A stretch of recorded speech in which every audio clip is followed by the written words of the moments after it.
manque-t-il pour être vraiment heureux? Peut-être encore un peu plus d'amour? Pas besoin de rien pour être plus heureux. Comme quoi je suis présentement, je suis heureux. Si je mets mon bonheur en fonction de ce qui me manque, je pense que je n'irai pas bien loin. La santé. La santé, j'ai un handicap depuis ma naissance, disons que je ne saurais pas si ça me rendrait plus joyeux. Pour être complètement heureux, je pense qu'il faudrait que les gens arrêtent de suivre juste à la beauté puis à l'apparence physique. Un pays indépendant pour le Québec, oui. C'est ça qui me rendrait heureux.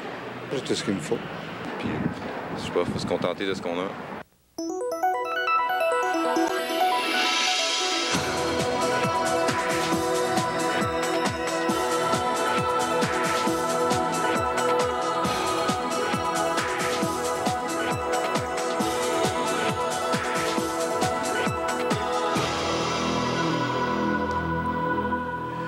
Bonjour à tous et re-bienvenue à l'émission L'heure de la bonne nouvelle. Encore une fois cette semaine, nous poursuivons le développement de notre thème « Reviens à ton Père » avec François et Gaston qui sont avec nous encore une fois.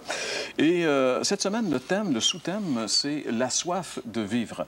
J'aurai le plaisir de justement répondre à la question à la chronique La Bible répond, qui peut vraiment satisfaire ou assouvir la soif de l'homme? À la chronique, ils sont revenus. On a une histoire assez spéciale cette semaine. C'est l'histoire d'un jeune homme, Benoît Lavergne, alors qu'il était jeune homme, et bien sûr, il y a plusieurs années.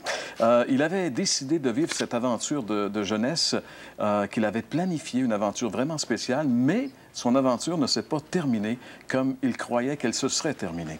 Alors, pour en savoir davantage, demeurez avec nous. Comme artiste invité cette semaine, Agathe Chrétien va interpréter le chant un chant qui s'appelle « J'ai le temps ».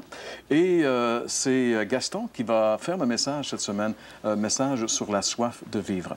En effet. François, lors de notre Vox Pop, là, on a vu vraiment beaucoup de personnes avoir des opinions vraiment différentes sur ce sujet. Qu'est-ce qui peut vraiment donner le bonheur? Bien, c'est ça.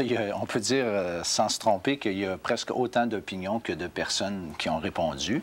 Et puis, c'était très varié, en passant par l'amour, en passant par rien, on a besoin de rien. D'autres ont parlé de santé, etc. Il y a vraiment plusieurs opinions. Mais qu'est-ce qui est intéressant, c'est qu'est-ce que la Bible nous dit à propos de ça? C'est quoi l'opinion de Dieu? Lui, là, bien, c'est lui qu'on va sonder aujourd'hui. Et justement, à la chronique La Bible répond, on répond à cette question. Qui peut vraiment assouvir la soif de l'homme? Écoutons cette chronique.